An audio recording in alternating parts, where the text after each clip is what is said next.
तर नमस्कार मित्रांनो. माझं नाव संकेत सर. तुम्हाला तर माहीतच असेल. आजपासून मी तुम्हाला जिओग्राफी हा विषय शिकवणार आहे. जिओग्राफी जो सब्जेक्ट आहे, तो सगळ्या जवळ-जवळ या कॉम्पिटिटिव्ह एक्झाम जेवढ्या आहेत, त्याच्यामध्ये खूप कोर सब्जेक्ट म्हणून, खूप महत्त्वाचा सब्जेक्ट म्हणून ओळखला जातो. आणि एक पाठ करण्याचा विषय किंवा सर्वात जास्त स्कोर मिळवून देण्याचा विषय म्हणून आपला भूगोल हा विषय ओळखला जातो सहसा.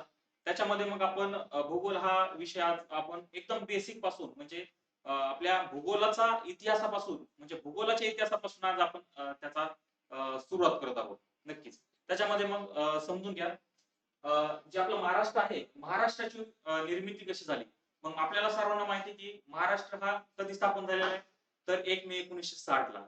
पण महाराष्ट्र स्थापन व्हायच्या अगोदर देखील हे आपला जो मुंबई इलाका आहे, जो मुंबई इलाका म्हणून ओळखला जायचा, तो मुंबई इलाख्याच्या नंतर द्विभाषिक मुंबई राज्य आणि त्यानंतर आपला जो स्वतंत्र महाराष्ट्र निर्माण झाला, याच्यासाठी कसा तो निर्माण झाला, कसा त्याचा इतिहास आहे, तो आपण एकदम शॉर्टली आता पहिल्या लेक्चरला आपण तो इन डिटेलमध्ये पाहणार आहोत.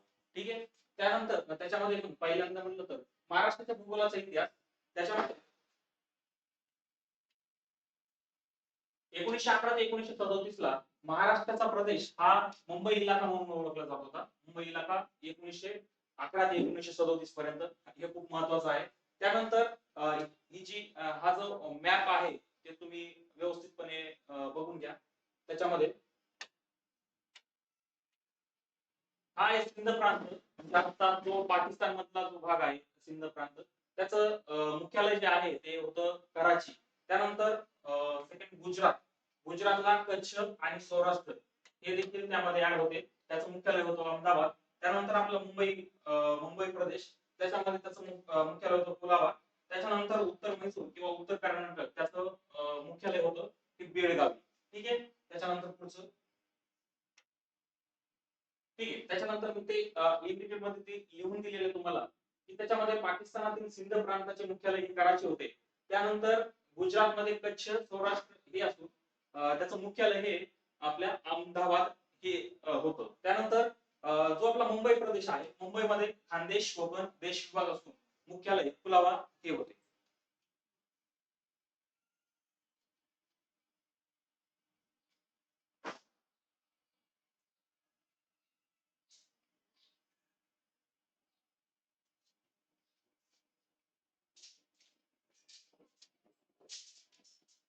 वन सेकंड, थोडा टेक्निकल इश्यू आला होता.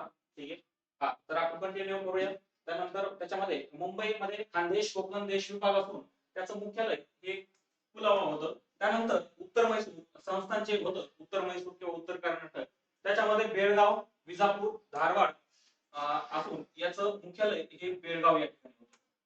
हे महत्वाचं आहे. बेळगावी किंवा बेळगाव हे त्याचं मुख्यालय होतं. त्यानंतर पुढचं 1937 ते 1947 मध्ये मुंबई प्रांत कोणत्या कोणत्या त्यामध्ये प्रदेश यायचा. तर जो गुजरात होता मग तो आपला इथं काय होतं कच्छ आणि हा सौराष्ट्र. त्याच्यामध्ये मग याच्यामध्ये कॅन्सल कोणतं झालं तर सिंध. सिंध जो पाकिस्तानचा भाग होता तो कॅन्सल झाला कधी 1937 ते 1947 मध्ये.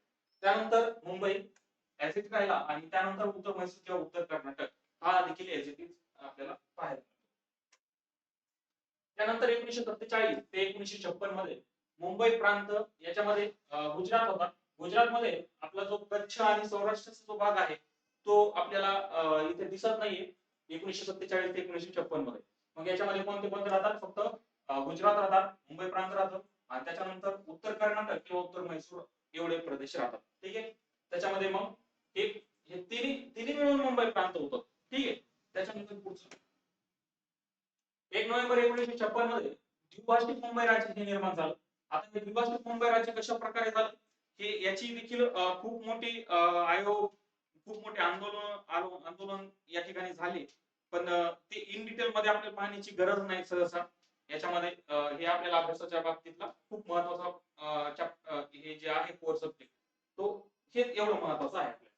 त्यामध्ये गुजरात पूर्णतः आणि आपला जो महाराष्ट्र आहे तो याच्यामध्ये 1 नोव्हेंबर 1956 ला द्विभाषिक मुंबई राज्य म्हणून ओळखला जायचा.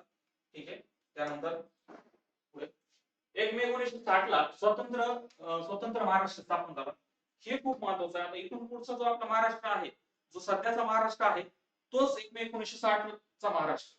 म्हणजे फक्त आपल्या जिल्ह्यामध्ये, तालुक्यामध्ये, प्रशासकीय विभागामध्ये हे सगळे अगोदर जसं बदल होतं, अगोदर जसे होते त्यानंतर आज त्याच्यामध्ये भरपूर बदल झालाय.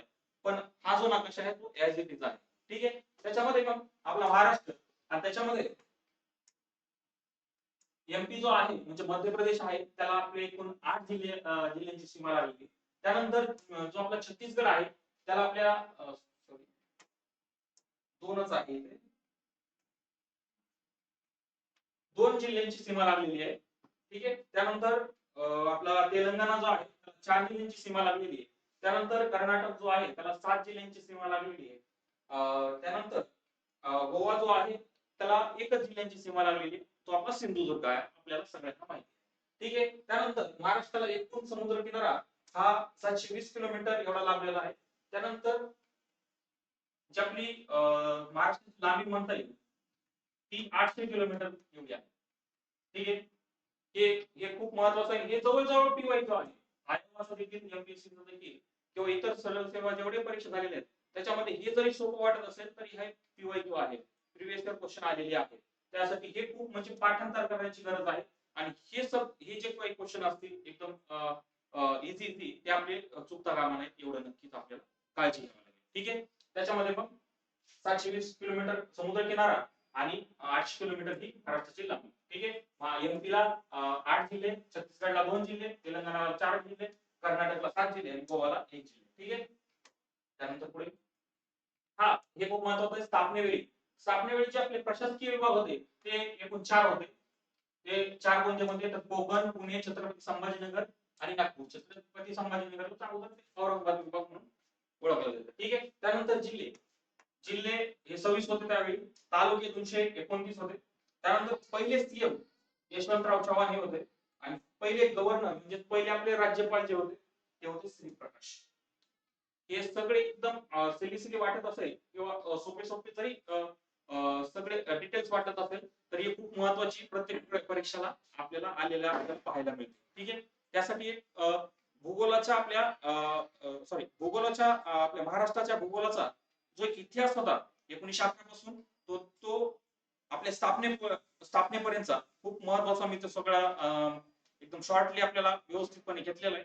त्यानंतर मग तो आपल्या उद्याच्या सेशन मध्ये आपण महाराष्ट्राची सगळी स्थिती आपण पाहणार आहोत. ठीक आहे. तर तुम्हाला लेक्चर आवडले असल्यास